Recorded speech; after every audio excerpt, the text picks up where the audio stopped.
Bonsoir Émilie. L'Ordre de Malte est une association discrète et pourtant ô combien active. Quelles sont ses missions tout d'abord? Les actions de l'Association monégasque de l'Ordre de Malte sont plusieurs, comme par exemple un accord de partenariat signé avec le Centre cardio-thoracique de Monaco, où presque 20 enfants qui viennent d'Afrique, d'Europe et de certains pays du monde ont été opérés. Nous avons des accords avec d'autres, comme par exemple le CHPG pour les maisons de retraite, où on organise des repas de Noël pour les résidents. Nous avons travaillé avec d'autres associations. Par exemple, nous avons financé récemment un véhicule pour la DAS, pour le pôle spécialisé d'éducation. De même, on travaille avec le Malteser international de l'Ordre de Malte, comme on a fait par exemple pour l'Ukraine. On a financé le corps médical de l'association polonaise de l'Ordre de Malte qui était en place en Ukraine depuis 2014. Voilà, vous intervenez aussi bien en local mais aussi à l'étranger. Oui, nous le faisons.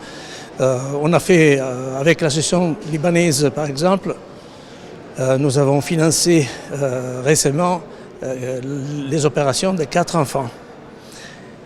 Nous avons aidé quand il y a eu la terrible explosion dans le port de Beyrouth. Et d'autres associations, par exemple, ont partagé avec nous des actions.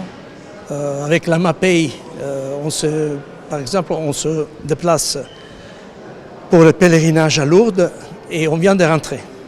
L'Ordre de Malte possède des antennes un peu partout à travers le monde. L'association monégasque fête, elle, cette année, ses 50 ans.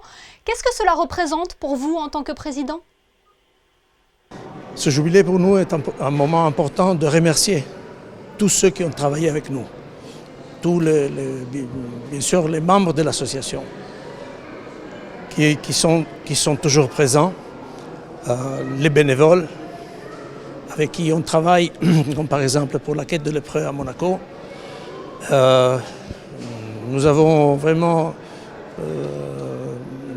toujours pensé à ceux qui ont besoin de nous. Jean Carwatt, vous mentionnez tout à l'heure le pèlerinage international de l'Ordre de Malte à Lourdes. J'imagine que ça a été un moment très important. Oui, c'est un moment magnifique pour pouvoir rencontrer toutes les délégations du monde de l'Ordre de Malte, les pèlerins et les malades qui se déplacent avec l'aide des associations. Le grand maître ouvre le pèlerinage et il reste avec nous pendant tous les 4 jours du pèlerinage. Il y a beaucoup de manifestations importantes. La plus importante, bien sûr, c'est la messe pontificale.